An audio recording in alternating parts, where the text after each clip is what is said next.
ಮಹಾಗಣಾಧಿಪತಯೇ ನಮಃ. ಓಂ ಅಜ್ಞಾನತಿಮಿರಾಂಧಸ್ಯ ಜ್ಞಾನಾಂಜನಶಲಾಕಯ ಚಕ್ಷುರುನ್ಮಿಳಿತಂ ಯೇನ ತಸ್ಮೈ ಶ್ರೀ ಗುರವೇ ನಮಃ.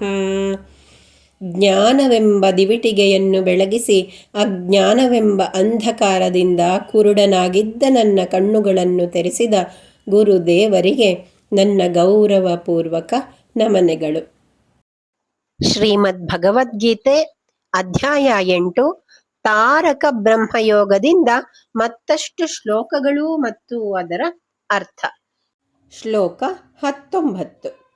ಭೂತಗ್ರಾಮಃ ಸಯೇವಾಯಂ ಭೂತ್ವಾ ಭೂತ್ವಾ ಪ್ರಲೀಯತೆ ರಾತ್ರ್ಯಾಗಮೇ ವಶಃ ಪಾರ್ಥ ಪ್ರಭವತ್ಯಹರಾಗಮೇ.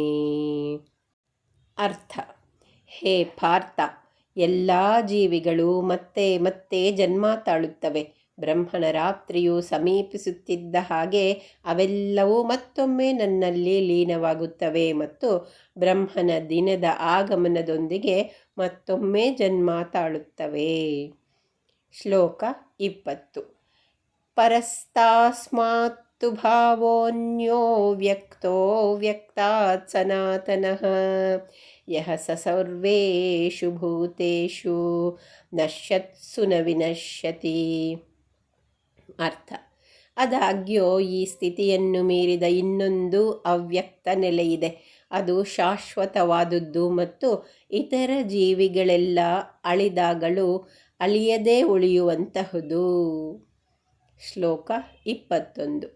ಅವ್ಯಕ್ತೋಕ್ಷರ ಇತ್ಯುಕ್ತಸ್ತಮಾಹು ಪರಮಾಂ ಗತಿಂ ಯಂ ಪ್ರಾಪ್ಯ ನ ನಿವರ್ತಂತೆ ತದ್ಧಾಮ ಪರಮಂ ಮಮ.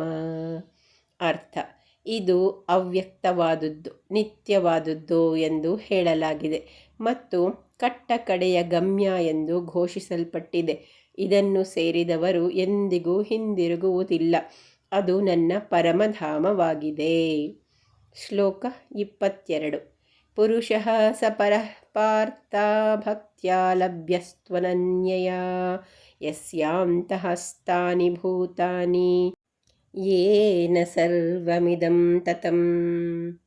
ಅರ್ಥ: ಹೇ ಪಾರ್ಥ, ಎಲ್ಲ ಜೀವಾತ್ಮರ ಆವಾಸ ಸ್ಥಾನವಾಗಿರುವ ಮತ್ತು ಸಕಲ ಸೃಷ್ಟಿಯನ್ನೂ ವ್ಯಾಪಿಸಿರುವ ಆ ಪರಮಪುರುಷನನ್ನು ಭಕ್ತಿಯೋಗದಿಂದ ಮಾತ್ರ ಹೊಂದಲು ಸಾಧ್ಯ. ಶ್ಲೋಕ 23.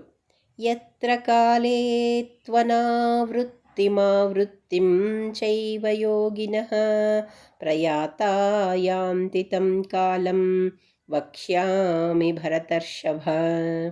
ಅರ್ಥ: ಓ ಭರತಶ್ರೇಷ್ಠನೇ, ಈಗ ನಾನು ನಿನಗೆ ಯೋಗಿಗಳು ಮರಣಕಾಲದಲ್ಲಿ ಮುಕ್ತಿ ಹೊಂದುವ ಅಥವಾ ಮರಳಿ ಬರುವ ಕಾಲಗಳನ್ನು ವಿವರಿಸುತ್ತೇನೆ. ಶ್ಲೋಕ 24. ಅಗ್ನಿರ್ಜ್ಯೋತಿರ್ರಃ ಶುಕ್ಲಃ ಷಣ್ಮಾಸಾ ಉತ್ತರಾಯಣಂ ತತ್ರ ಪ್ರಯಾತಾ ಗಚ್ಚಂತಿ ಬ್ರಹ್ಮ ವಿದೋ ಜನಾಃ. ಅರ್ಥ: ಬ್ರಹ್ಮವನ್ನು ಅರಿತವರು ಈ ಜಗತ್ತಿನಿಂದ ಅಗ್ನಿ ಮತ್ತು ಬೆಳಕಿನ ಮಾರ್ಗವಾಗಿ ಶುಕ್ಲ ಪಕ್ಷದಲ್ಲಿ ಅಥವಾ ಉತ್ತರಾಯಣ ಕಾಲದಲ್ಲಿ ನಿರ್ಗಮಿಸುತ್ತಾರೆ. ಶ್ಲೋಕ 25. ಧೂಮೋ ರಾತ್ರಿಸ್ತಥಾ ಕೃಷ್ಣಃ ಷಣ್ಮಾಸಾ ದಕ್ಷಿಣಾಯನಂ ತತ್ರ ಚಾಂದ್ರಮಸಂ ಜ್ಯೋತಿರ್ಯೋಗಿ ಪ್ರಾಪ್ಯ ನಿವರ್ತತೆ.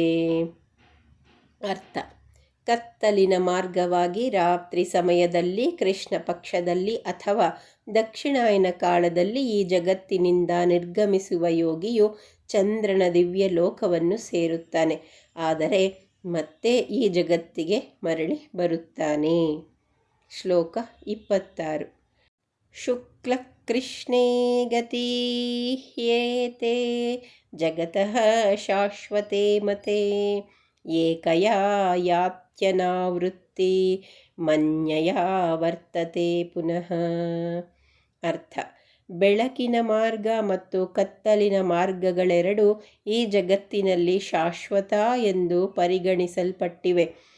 ಒಂದು ಮಾರ್ಗವಾಗಿ ಹೋದವರು ಮರಳಿ ಬರುವುದಿಲ್ಲ, ಇನ್ನೊಂದು ಮಾರ್ಗವಾಗಿ ಹೋದವರು ಮರಳಿ ಬರುತ್ತಾರೆ. ಶ್ಲೋಕ 27.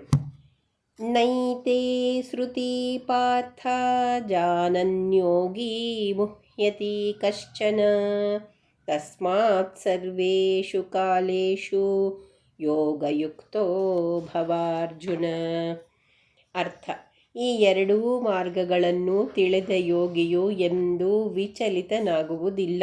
ಹಾಗಾಗಿ ಹೇ ಅರ್ಜುನ, ಎಲ್ಲ ಕಾಲದಲ್ಲೂ ಯೋಗಿಯಾಗಿರು.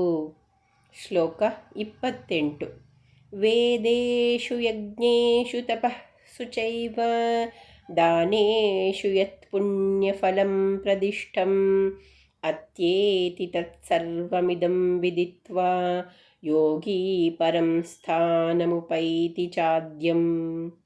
ಅರ್ಥ: ವೇದಾಭ್ಯಾಸದಿಂದ, ಯಜ್ಞಗಳಿಗೆ ಹವಿಸ್ಸುಗಳನ್ನು ಅರ್ಪಿಸುವುದರಿಂದ, ತಪಶ್ಚರ್ಯೆಯಿಂದ ಮತ್ತು ಧಾರ್ಮಿಕ ಆಚರಣೆಗಳಿಂದ ಗಳಿಸಬಲ್ಲ ಎಲ್ಲ ತರಹದ ಪುಣ್ಯ ಫಲಗಳನ್ನು ಯೋಗಿಯಾದವನು ಮೀರಿ ನಿಲ್ಲುತ್ತಾನೆ.